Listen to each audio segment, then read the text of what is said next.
a expliqué que pour la dernière heure de l'année de l'équipe du soir, on avait recruté les 5 meilleurs chroniqueurs de la saison.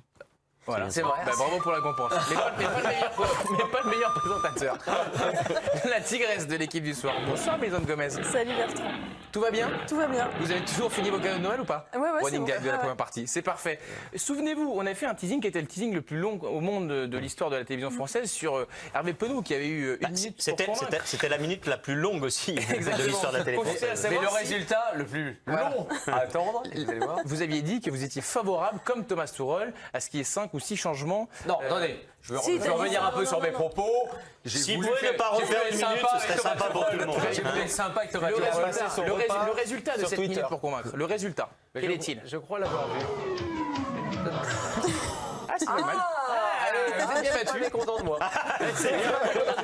J'ai d'ailleurs une tendinite du pouce après avoir appuyé. Eh bien, l'important, c'est que vous soyez heureux.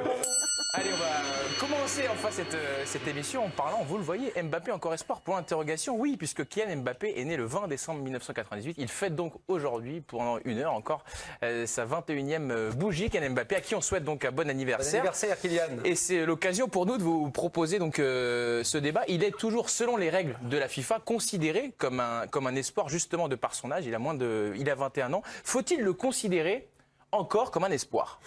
C'est une blague la question. Non? Non, Non? Bah, pourquoi c'est une non, blague? non. Bah non. Ah, c'est plus un Bah, dans les Évidemment, règles, plus un il est- espoir. D'abord parce que c'est un joueur qui a commencé extrêmement jeune, donc il a déjà pas mal de saisons finalement en pro, et il est déjà double champion de France, il est champion du monde, il a atteint déjà un niveau qui est exceptionnel, il est dans les 30 pour le Ballon d'Or, il était même classé bien plus haut que ça, donc qu'il puisse encore progresser, on lui souhaite, mais c'est évidemment plus un espoir. C'est même un joueur confirmé aujourd'hui. Donc on peut être un joueur confirmé à 21 ans. Bah, bien sûr. Ah, bien sûr. Bertrand. Bah, développez, dites-moi, je dis rien Non, moi. mais les raisons, Etienne vient de les dire, il est champion du monde, ça fait un moment, c'est vrai que ça fait un moment qu'il est dans le circuit au moins français, il est connu dans le monde entier, il va encore progresser, il va avoir des stats encore incroyables, il risque de battre des records, à commencer par le record de Messi, c'est ça, à son âge, je crois qu'il avait marqué plus de buts, il y a un truc comme ça. Il Donc, en avance sur tout le monde et il envoie son la palmarès. définition de l'espoir, c'est on le découvre. Mais lui, on le découvre plus parce tout le monde le connaît. Et, Oui, pour moi, c'est devenu un joueur confirmé. non, parce que là, on se base sur de l'administratif pur. C'est-à-dire l'âge, c'est un peu comme les cartes jeunes, les carrés jeunes. Vous avez moins de 26 ans, plus de 26 ans. Ça Mais on remonte parle pour pas vous, de ça. les cartes jeunes. C'était il y a 4 ans. Il y a 4 ans, depuis, je n'ai plus de carte jeune. Mais c'est pas là-dessus qu'il faut se baser. C'est basé sur les performances. Et les performances, évidemment, ne sont pas celles d'un espoir. Elles sont déjà celles d'un joueur confirmé et celles d'un joueur qui fait des différences contre des joueurs qui sont beaucoup plus âgés que lui. Donc aujourd'hui, Mbappé est évidemment pas un espoir.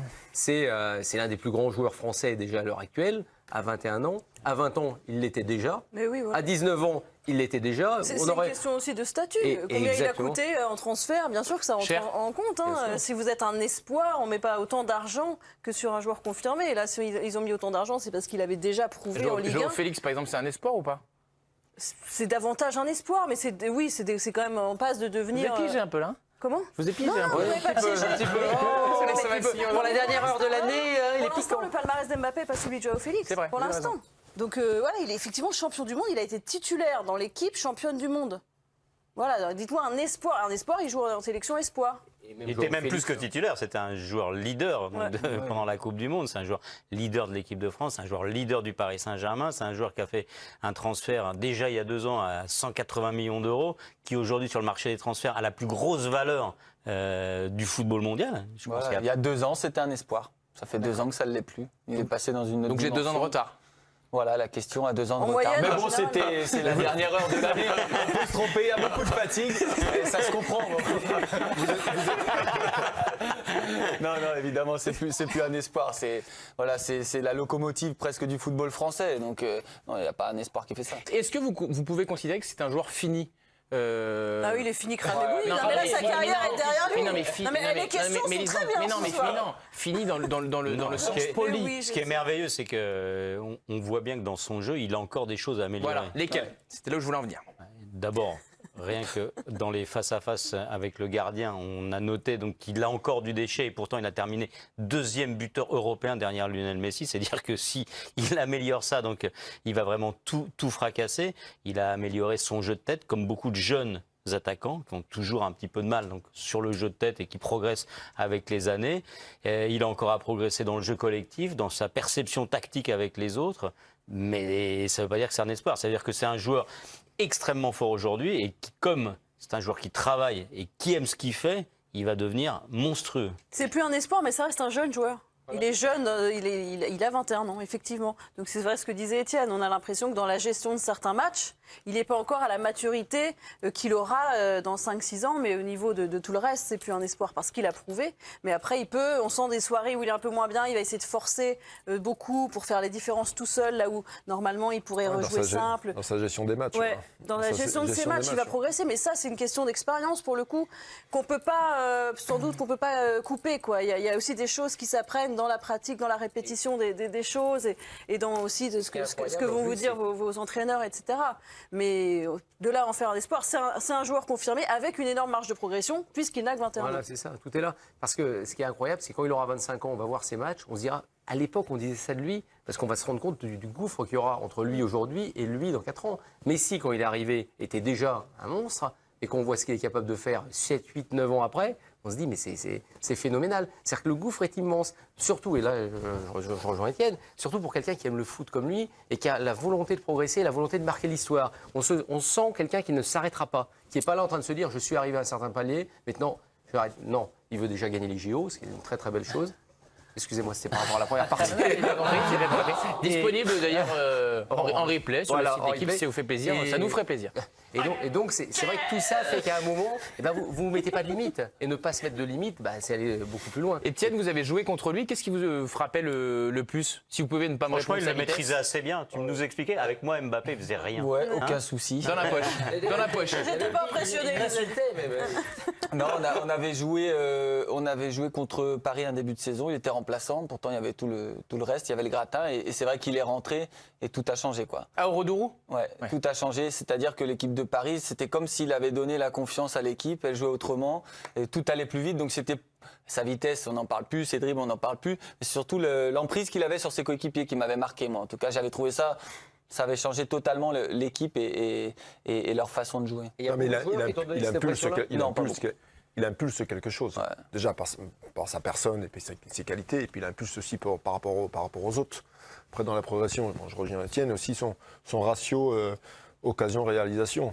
Parce que ce qui se peut procurer dans un match, il y a encore des progrès à faire là-dessus. Hein, sur les têtes à tête, quand il est dans les 1 contre 1, il y a des situations où il peut mieux finir, il fait les mauvais choix, le mauvais geste dans l'utilisation du pied, ou pied droit ou pied gauche.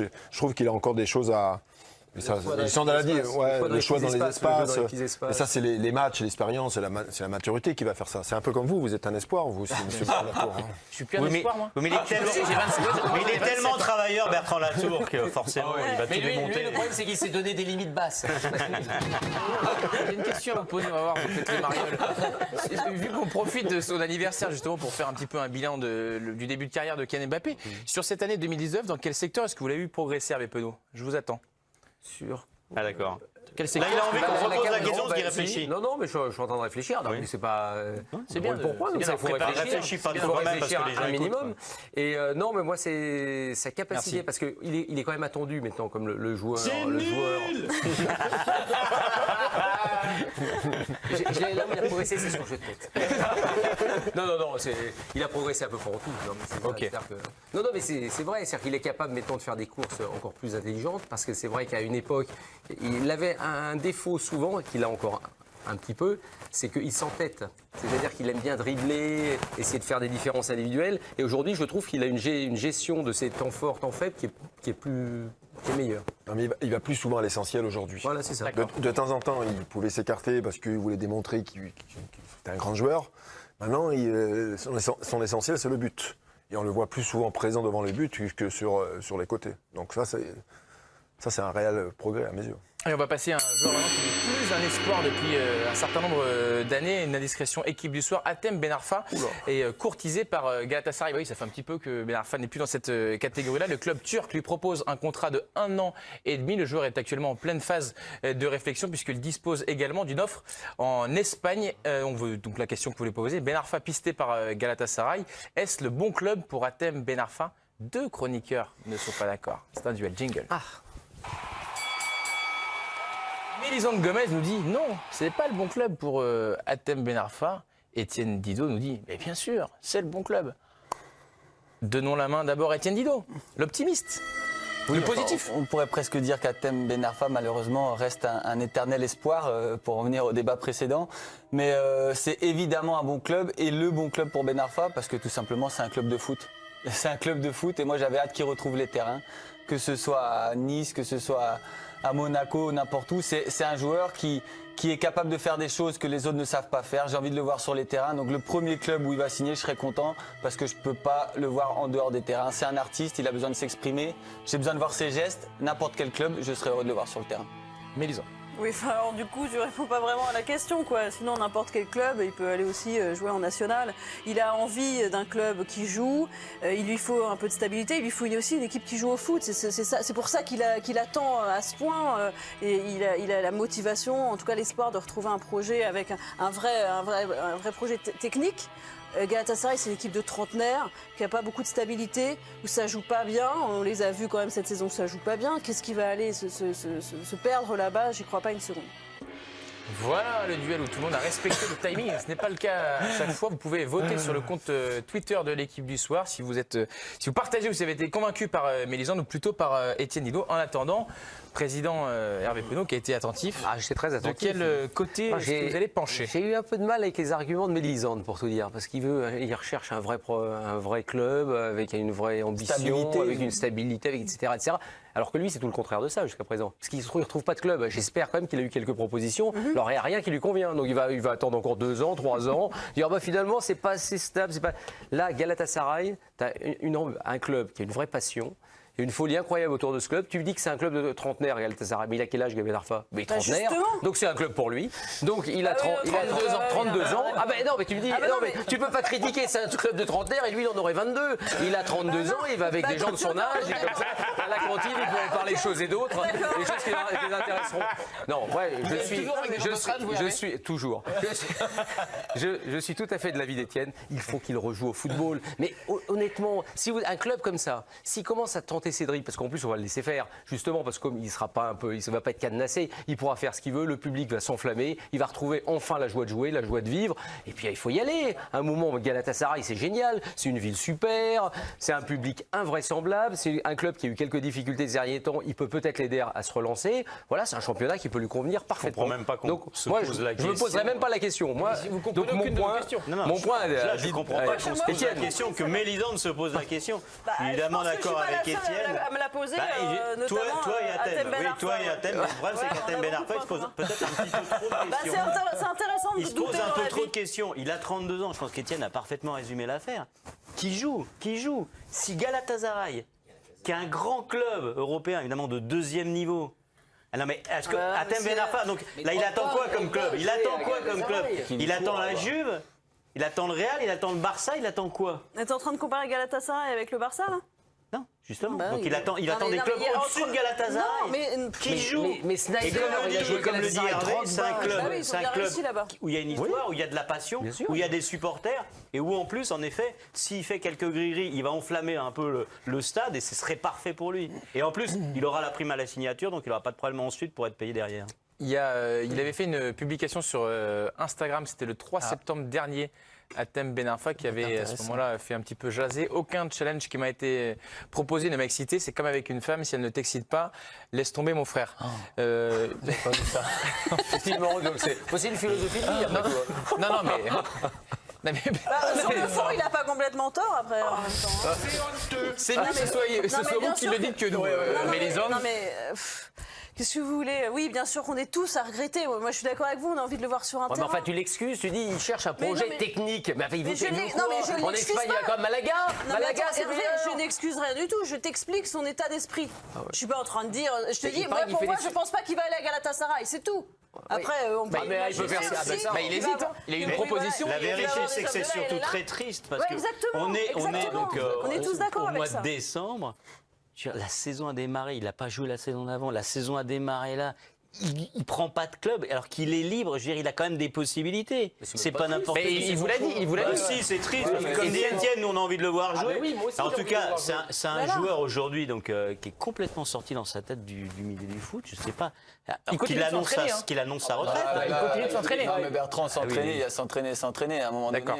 si tu fais pas partie d'un groupe, tu peux t'entraîner avec un prépa physique, mais tu es hors football, c'est. Et Et d'ailleurs, c'est ça la vraie question. Vous parliez de ce tweet où il compare avec une histoire d'amour, mais est-ce qu'il Sur a Instagram. encore une histoire d'amour avec le football? Est-ce qu'il a encore envie de ça? il Est-ce paraît qu'il qu'il a est encore envie de s'imposer les exigences d'une carrière Mais professionnelle? c'est ça la vraie C'est question. ça la vraie question. l'a Oui, déjà c'est pas celle-ci que. Ah bah dans ces cas-là, il veut pas reprendre. Oui, mais alors c'est pas. alors, c'était pas un argument. Alors, Ah bah, non, on va écouter. Ah bah, avec avec plaisir, si vous le permettez. c'est bien parce que c'est la dernière heure, sinon je ne Je voudrais pas commencer à mettre des cartons pour la dernière heure, Hervé, donc soyez gentils. Étienne expliquait à l'instant, il attend un projet où, et ça fait un moment qu'il attend quelque chose et qu'il ne le prend jamais. Déjà, est-ce que lui, il a véritablement envie de jouer au foot? Moi, c'est la question que je me pose. Je ne dis pas qu'il n'aime pas le foot, mais est-ce qu'il a envie de s'imposer toutes les exigences d'un joueur professionnel aujourd'hui? Je ne pense pas. Donc lui, son plaisir qu'il veut dire, le dise, alors. on va m'autoriser à faire tout ce que je sais bien faire, mais moi je suis le premier à le voir sur un terrain, il fait des choses extraordinaires. Mais il va falloir qu'il trouve un club et un contexte qui lui laisse faire tout ça pour que lui, il prenne son plaisir. Parce que son intérêt à lui, quand il l'explique, moi je veux prendre avant tout du plaisir. Je veux pas qu'on m'impose toute forme d'exigence, on l'a vu avec Rennes à un moment, c'est pour ça que ça a été un petit peu plus compliqué. Et la vraie question, est-ce que lui, il a véritablement envie de jouer au foot? C'est ça la vraie, à mes Le yeux. problème, c'est que comme a dit Étienne, de toute façon, à partir du moment, même s'il retrouve un club, il va lui falloir quoi? 3 mois pour revenir donc à un niveau physique où être susceptible de faire des différences comme il est capable de les faire. Donc on va quand même glisser doucement vers le printemps, la fin de saison. Et donc on va reparler d'Hatem Ben Arfa la saison prochaine. Alors dans quel club il pourrait signer? Non, pas celui-là, peut-être celui-là. Ça devient lassant, franchement. Vous avez quand même un point commun avec Hatem Ben Arfa, Étienne Ido, c'est que sans doute même vous avez terminé votre carrière après lui, puisque son dernier match c'était contre Guingamp. C'était le 12 mai. Voilà. Et vous étiez sorti à la 60e minute, remplacé par Nolan Roux et lui à la 86e. Donc vous avez fait des matchs après et lui s'est arrêté avant vous. Ouais, voilà, il s'est arrêté avant moi. Non, mais c'est Là, vous vous triste. sentez prêt à reprendre parce que lui, il est dans la même situation. Ah, physiquement, oui, je m'entretiens individuellement aussi, mais ça vaut pas un collectif. Ça vaut pas les entraînements, ça vaut pas le football. On peut toujours courir ou faire de la muscu ou ce qu'il fait. Enfin, je suis pas sûr que ce soit un fou quand même de ce travail-là en solo et physiquement, mais en tout cas, j'espère qu'il l'a fait un minimum, parce qu'autrement, comme on disait, il va jouer, il va faire 2 matchs, il va mettre 2 petits ponts et après ça va être terminé. J'espère qu'il est un minimum bien physiquement. Souvenez-vous de ce qu'il déclarait justement à l'occasion de son dernier match le 12 mai dernier, quand Rennes avait fait match nul, 1 but partout contre Guingamp. Il parlait de la manière de jouer du Stade Rennais, club à laquelle il appartenait à ce moment-là.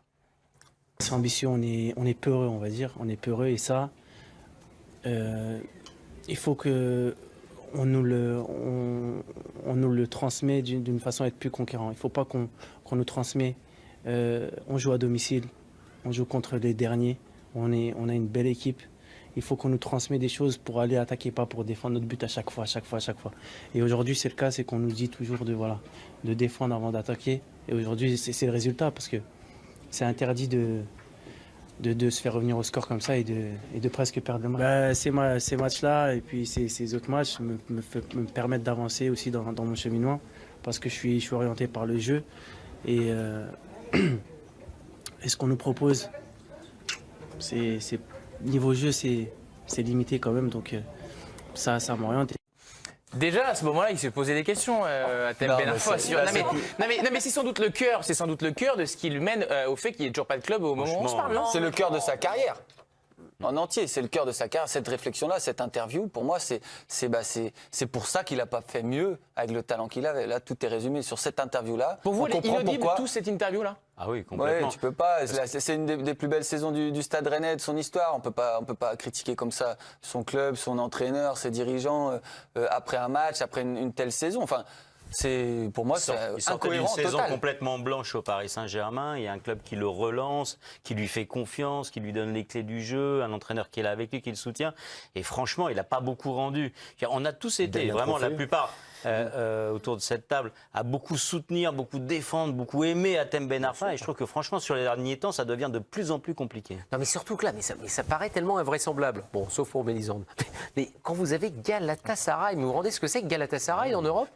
Je vous ai dit, Didier Drogba, il est parti à Galatasaray. Ils ont joué Real Madrid en Ligue des Champions. Ils avaient fait d'ailleurs des super matchs. Snyder, qui n'est pas n'importe qui, Snyder, il est parti là-bas. C'est-à-dire que Mondragon était gardien là-bas. C'est clairement une chance pour lui. C'est une chance exceptionnelle, mais qu'il y aille, mais qu'il aille jouer au foot là-bas. Il va voir les gens.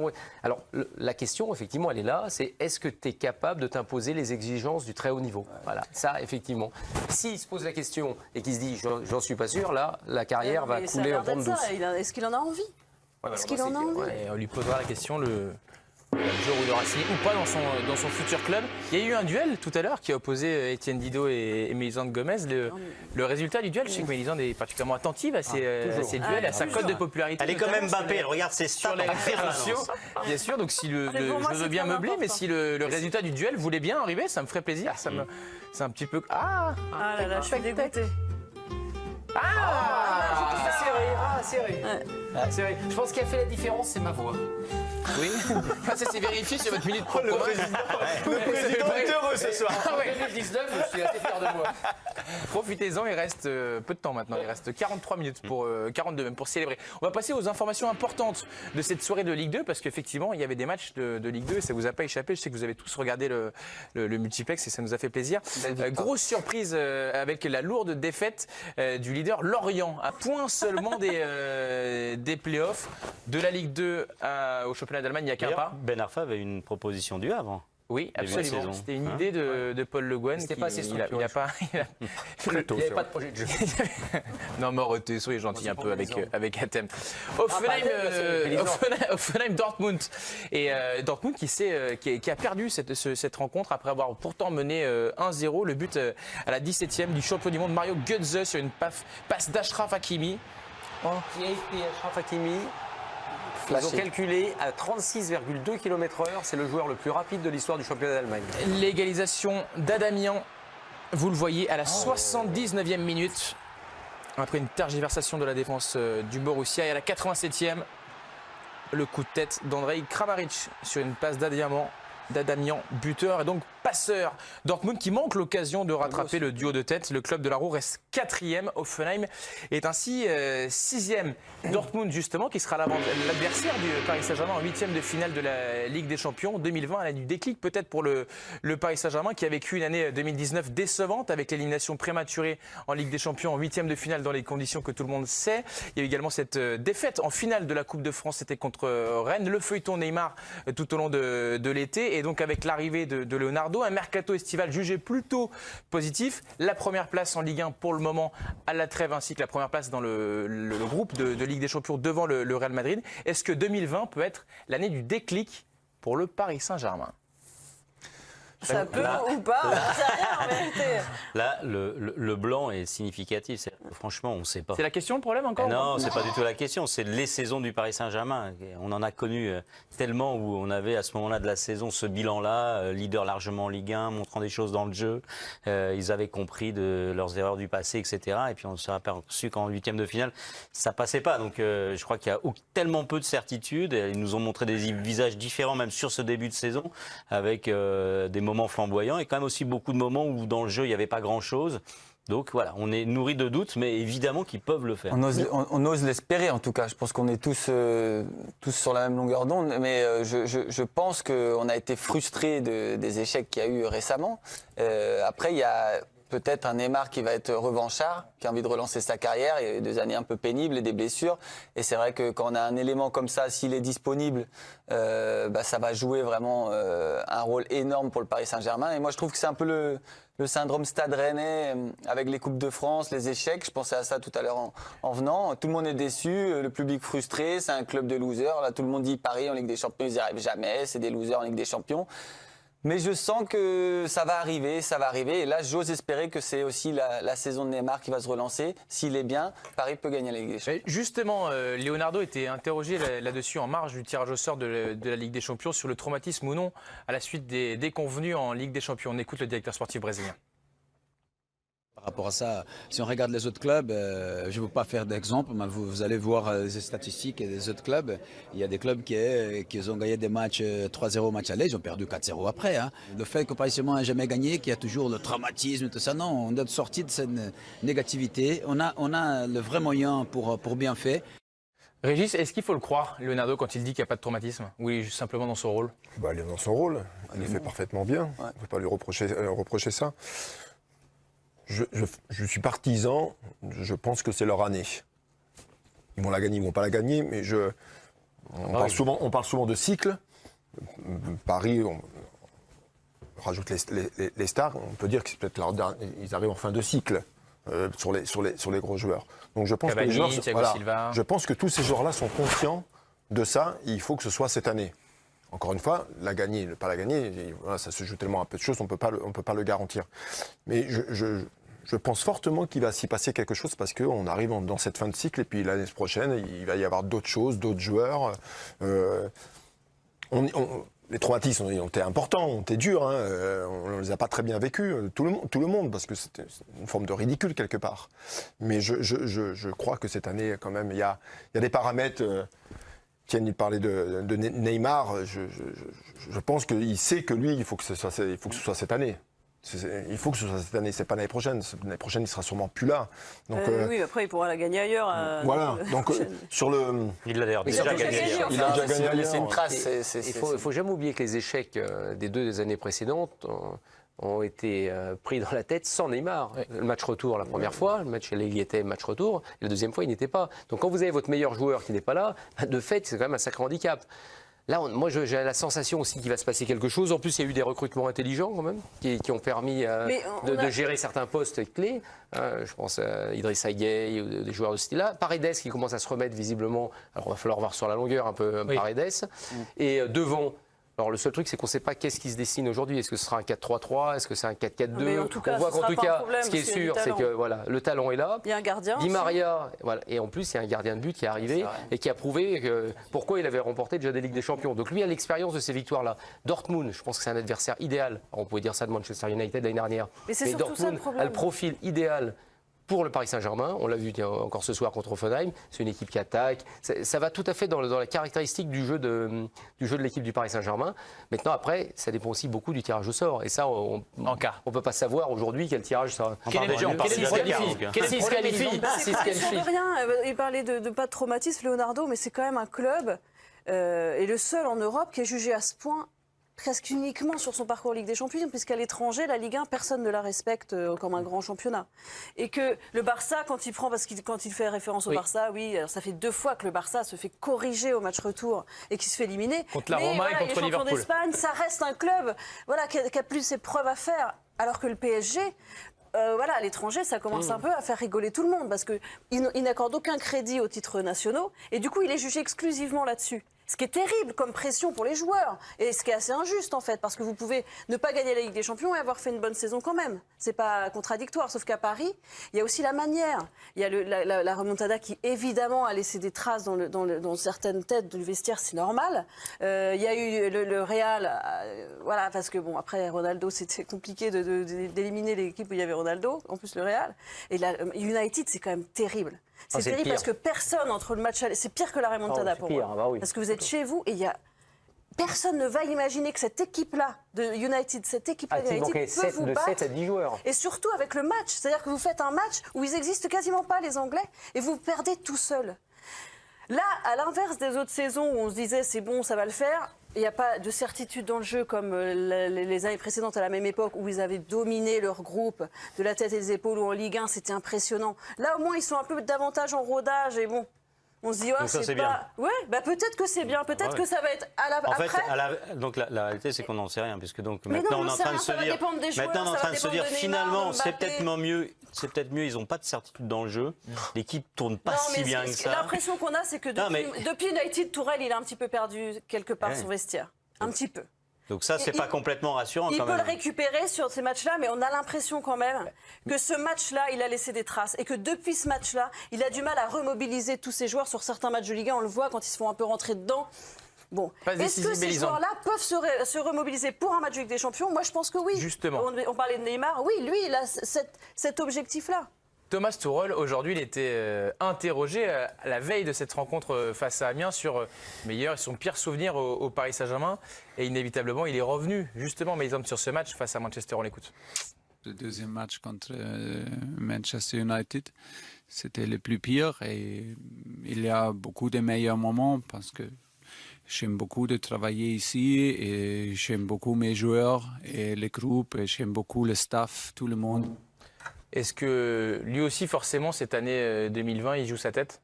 Carrément, c'est certain. Parce que bon, moi je veux bien que, comme Paris n'a pas de certitude dans le jeu, peut-être c'est justement son année, puisque d'autres fois ils avaient plus de certitude et finalement ils n'y arrivaient pas. J'aime bien quand même une équipe dont on voit le système de jeu qui tourne un peu. Ce que fait Klopp à Liverpool. Liverpool, ils avaient des problèmes quand même. Il est arrivé, il a mis en place une équipe, ça tourne, c'est une machine. Moi, j'ai vu jouer le Real. On a commencé à dire que Zidane, peut-être on va le virer en début de saison, etc. Le Real, quand vous le voyez contre le Barça, donc dans le Classico, c'est phénoménal, c'est phénoménal. Pour moi, pour l'instant, c'est un peu au-dessus du Paris Saint-Germain. Pas en termes d'individualité, mais en termes de jeu, en termes d'efficacité. Le Barça, pour l'instant, dans le jeu, c'est pas bien. Qui te dit qu'en mars, ce sera pas un adversaire redoutable? Si on jette les pièces maintenant pour voir... Non, mais bien sûr. Tweet de Pascal, le PSG va-t-il réaliser un mercato d'ajustement cet hiver, notamment sur les latéraux? Régis, est-ce qu'il y a obligation ou non de recruter cet hiver, cette quête de la Ligue des Champions ou d'un progrès? Pas forcément. S'il devait prendre un joueur, peut-être plus à droite qu'à gauche, à mes yeux, parce qu'il y a Meunier qui joue à droite, et puis le jeune Dagba. Meunier, il se blesse, Dagba, ça peut être juste pour les huitièmes, des quarts ou des demi, si ça va au-dessus. Après, il y a toujours la question qui se pose par rapport à ce milieu de terrain défensif. Là, un véritable milieu de terrain défensif. Le gars, il peut jouer un petit peu plus haut, parce qu'il aime bien y aller, Verratti, il aime bien. Alors Marquinhos, à mes yeux, c'est pas son vrai poste, donc il est toujours perturbé entre la charnière et le milieu. Donc on voit bien dans son positionnement, et il vient se mettre dans la charnière quand il joue dans le milieu. Il manque une fluidité quelque part dans cette équipe, dans ce registre-là, à Paris. Donc s'il doit y avoir un réajustement, à mes yeux, si la question est de savoir, est-ce que le Paris Saint-Germain va recruter un numéro 6 au mercato d'hiver? Je ne crois pas. Est-ce que le Paris Saint-Germain va recruter un arrière latéral droit qui soit titulaire? Donc, c'est-à-dire devant les deux qu'ils ont aujourd'hui, je ne crois pas non plus. Je pense que Leonardo et Thomas Tuchel ont dit que l'effectif, il allait rester à peu près comme ça. Et que quand vous voyez quand même que Paredes, aujourd'hui, qui était à la rue, donc montre quand même des choses, quand vous voyez le volume et la qualité de l'effectif du Paris Saint-Germain. Oui, c'est ça. Parce qu'au bout d'un moment, on ne peut pas avoir tout partout. Hein. On parlait des équipes. Quand Chelsea gagne la Ligue des Champions, c'est peut-être le plus mauvais Chelsea des dernières années. Non, mais après, Étienne parlait du Real contre le Barça. Ce milieu de terrain-là, aujourd'hui, face au PSG, ce serait difficile. Hein. C'est vrai que moi, si dans un mercato idéal, tu prends un vrai numéro 6. Le milieu du Real aujourd'hui, d'ailleurs on l'a vu récemment quand Paris est allé jouer là-bas. Un vrai numéro 6, qui est susceptible d'être titulaire au Paris Saint-Germain donc pour les matchs de Ligue des Champions, c'est-à-dire c'est un joueur à 60-70 millions d'euros. Bien sûr, ce ne sera pas cet hiver, je suis d'accord avec toi. Qu'il faut trouver. Je pense que ce sera un excellent sujet de débat pour nous. C'est vrai. En 2020. On va reparler du Paris Saint-Germain en 2020. On va marquer une petite courte page de publicité dans laquelle on parlera de vos tops et de vos flops de cette année 2019. Mais avant cela, on va regarder une bande-annonce puisque demain, en exclusivité, sur la chaîne de l'équipe, vous allez pouvoir voir cette finale de la Coupe du Monde des clubs entre Liverpool et Flamengo. Bande-annonce et ensuite on revient de suite. À tout de suite. Vous regardez l'équipe du soir, vous avez bien raison, c'est la dernière partie de la dernière émission 2019 de l'équipe du soir. On va terminer au sprint avec, à ma gauche, le président en pleine forme. Ne t'inquiète pas Hervé, on viendra la faire chez toi l'émission. Oh d'accord, je vous avais avec ton caméscope. Hervé Penaud, Régis Broir, Étienne Moiti, Mélisande Gomez et l'homme au pull de Noël, Étienne Guido, qui a quelques jours d'avance de la neige. Il y en a beaucoup au Grand Bornand où il y a du biathlon en ce moment avec la deuxième place de Justine Brezaz. C'était sur le sprint aujourd'hui, Anne-Sophie Bernardi. C'était un sprint fantastique qu'on a vécu, Bertrand, aujourd'hui, ici au Grand Bornand, avec une Justine Brezaz en très grande forme qui vient signer donc une deuxième place. Justine, elle s'était déjà illustrée il y a 2 saisons. C'était sur une Mastart, une course à 4 tirs. Ça tombe bien, il y en aura une demain. Sur la poursuite, elle est idéalement placée. Et on n'oublie pas non plus Julia Simon, autre très belle chance française demain, Vincent. C'est ça, en effet, 2 athlètes qui sont très en forme. Justine qui s'est libérée, qui arrive à enchaîner sur un sprint, mais en effet, vous le dites très bien, elle a les chances de faire quelque chose de fort sur cette course à 4 tirs, donc beaucoup d'espoir pour demain. Et puis Julia, donc, qui a terminé 8e, qui va s'élancer pas trop loin de la tête de Thierry Lecoff. C'est ça, Julia en embuscade, qui est très forte sur les skis. Il lui a manqué un tout petit peu quelque chose aujourd'hui au tir, mais c'est en train de se régler. Donc 2 belles chances pour la poursuite de demain. En plus, les conditions météo vont être difficiles, donc sûrement des gros rebondissements. Alors ça, ce sera pour les filles, et puis on va aussi avoir les garçons. Et là, il n'y a pas 2, mais 3 chances. Quentin Fillon-Maillet a fait un podium. Et puis on notera aussi Simon Détué et Martin Fourcade bien placés. C'est ça, Quentin, il est très fort, en forme, il est idéalement placé. On espère qu'il va enfoncer le clou. Et puis Simon et Martin, eh bien, ils sont à portée de quelque chose de fort, parce qu'en effet, on vient de le dire, les conditions difficiles peuvent faire que devant, il y a des pétages de plomb, il y a des athlètes qui dropent.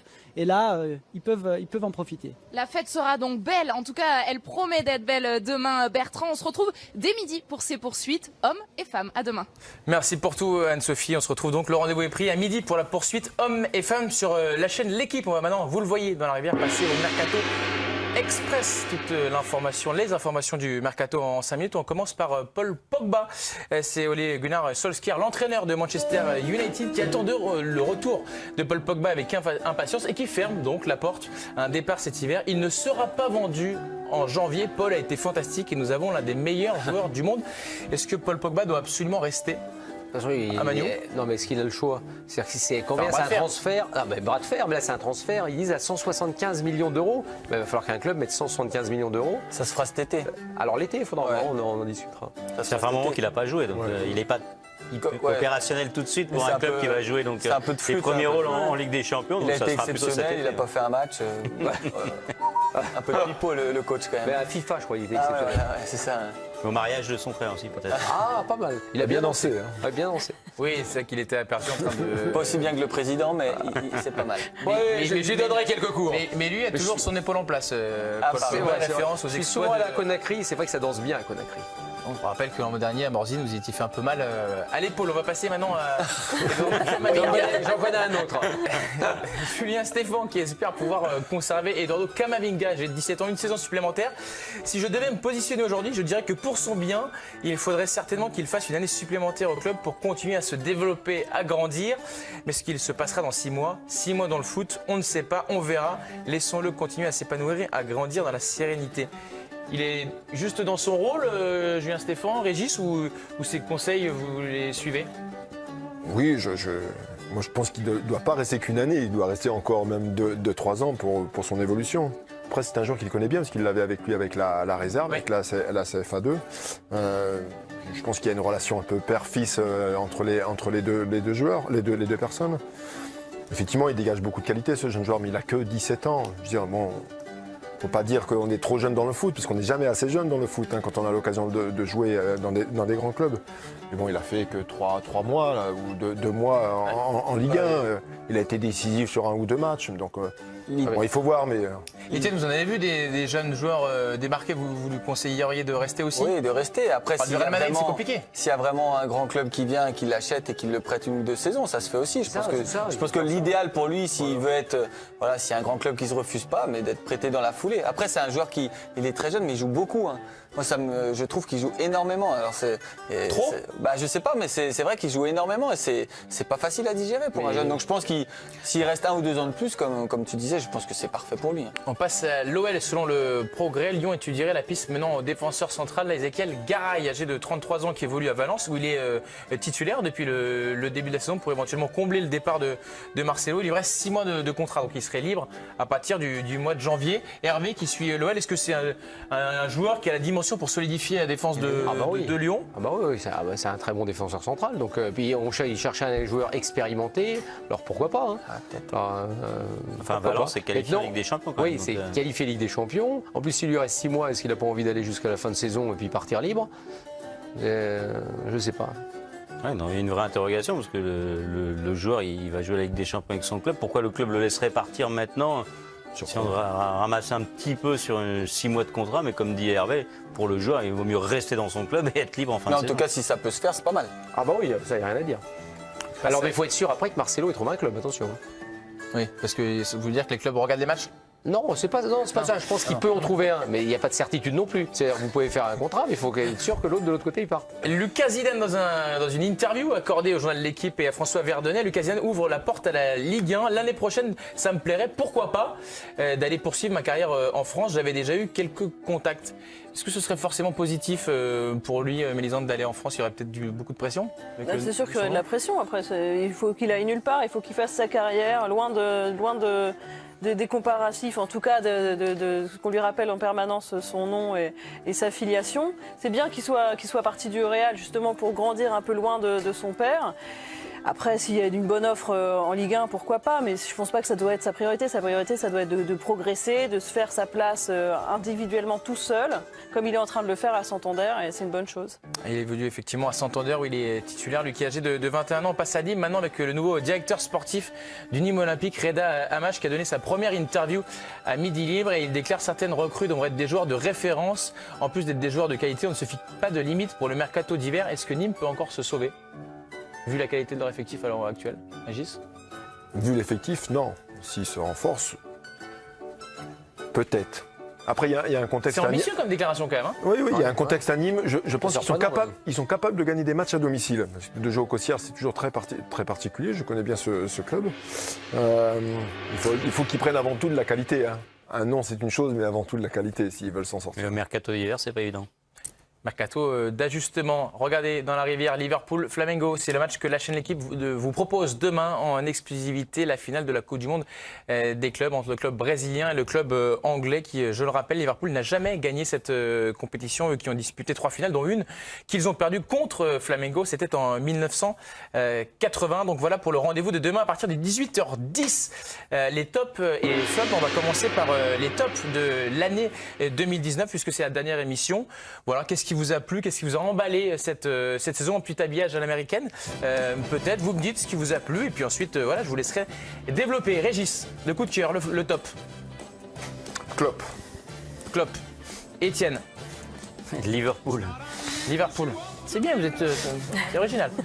Non? J'ai dit Jürgen Klopp aussi. Oh bah, oui, c'est quoi ça? Ça vaut le coup de vous envoyer des thèmes à 9h matin. Étienne, on dit ce qu'on pense. Mais vous avez raison. La victoire du Stade Rennais en Coupe de France. Voilà. Très bien. Hervé Penaud, le Stade Rennais. Pas du tout. Moi, non, mais mon horizon ne se limite pas à la France, messieurs, dames. Bien sûr. C'est Jamel Belmadi. Ah, ben ça m'intéresse, le sélectionneur de l'Algérie, vainqueur de la CAN. Pourquoi est-ce que c'est votre top? Parce que je trouve qu'il a fait un boulot avec l'équipe d'Algérie formidable. C'est-à-dire cette équipe d'Algérie, j'ai rarement l'habitude de dire une victoire d'une équipe, c'est un entraîneur. Mais là, pour le coup, il a réussi à donner un état d'esprit, une manière de jouer à cette équipe qui est absolument incroyable. Personne n'imaginait ça avant la CAN. Il y avait beaucoup de joueurs, beaucoup d'individualistes. Il a su mettre tout le monde au niveau de l'équipe. Il a su faire accepter des rôles parfois plus ingrats à certains, faire des choix très compliqués.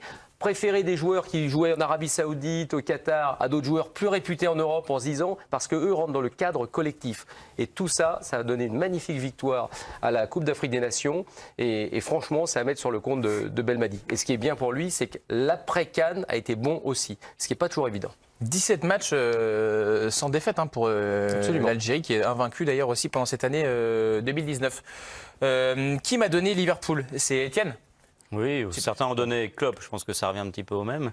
Liverpool et Jürgen Klopp, parce qu'il y a une telle adéquation entre ce club historique et cet entraîneur. Ils ont été chercher l'entraîneur qu'il leur fallait, c'est-à-dire celui qui représente. On a l'impression qu'il a toujours été à Liverpool et qui représente complètement les valeurs de ce club. Alors vous m'avez dit Liverpool, mais vous me parlez que de Klopp.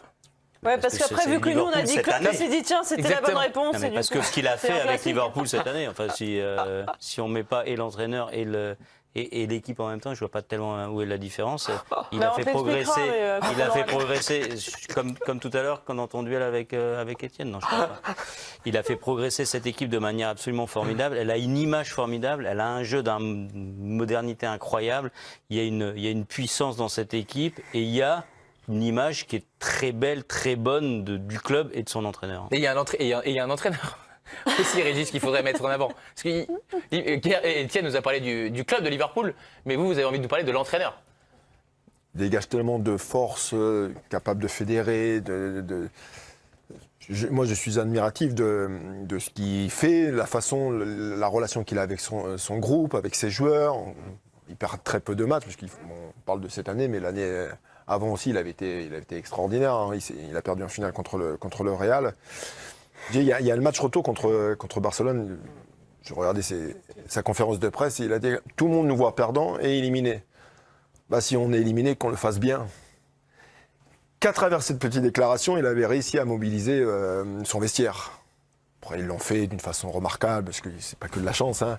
Mais je pense qu'il sait faire ça et qu'il a une sensibilité du vestiaire et dans les rapports humains incroyable. Parce que vous ne pouvez pas faire un parcours et de faire jouer son équipe comme ça si vous n'avez pas une qualité forte et des rapports forts avec vos joueurs. Étienne Didot, vous m'avez cité le Stade Rennais. Hormis l'affection que vous avez pour votre club formateur, pourquoi est-ce que c'est ce qui vous a le plus frappé cette année? Je m'attendais un petit peu à ce qui est souvent des réponses sur les clubs étrangers, etc. Et ici, on est spécialiste, régionaliste, nationaliste, on va dire. C'est vrai qu'il y a... On parle tout le temps d'étrangers, on est facile à critiquer la France, le championnat. Les tribunes sont vides, le jeu est pourri. Le Stade Rennais a fait une saison exceptionnelle. Ils ont rempli leur stade à chaque fois. Il y a eu un engouement incroyable. Ils sont menés en finale, ils ont perdu 2 finales avant, ils sont menés contre le PSG. Personne n'aurait parié sur eux. Donc voilà, c'était pour moi exceptionnel. Il faut aussi mettre en valeur les clubs français, les entraîneurs français, Julien Stéphan qui a fait un boulot énorme et l'équipe. Donc voilà, ça fait plaisir qu'il y ait un club comme ça en Ligue 1 qui crée de l'engouement, c'était magnifique. Ouais. Bon, vous avez décidé de ne pas citer Julien Alaphilippe, Roger Federer, Raphaël Nadal, c'était des noms qui étaient également possibles. Roger quoi? Federer. Non. Voilà. On en aurait parlé. Quel est votre flop maintenant de l'année, la musique qui va bien? Et ensuite j'écouterai Mélisande qui s'est fait griller ça par va être très surprenant aussi. Oui, donc le PSG là? Barcelone. Non, c'est vrai? Super. Le PSG Manchester. PSG, super. Mélisande? PSG Manchester. Étienne? Ouais, la même. Il n'y a que le foot qui vous intéresse en fait. Ouais. D'accord. Mais Hervé? voilà pourquoi je suis président. Quand il leurs histoires de football. Ruiz. Andy Ruiz. Et donc Andy Ruiz qui est donc champion du monde des poids lourds IBF, WBA et WBO. Voilà, j'aurais pu le mettre en top quand il a gagné le combat contre Joshua, mais je suis obligé de le mettre en flop. J'ai un respect immense pour tous les boxeurs. Rapidement. Franchement, monter sur un ring, c'est exceptionnel. Et le type, tu sais rapidement, faut donner un autre alors. Mais le gars qui vient défendre son titre de champion du monde contre Joshua et qui fait 7 kilos de trop. Ah ouais, Ça, franchement, ça nous a choqué. On écoute. S'il était préparé comme un tel Ben Arfa. C'est énorme, c'est le cas de dire.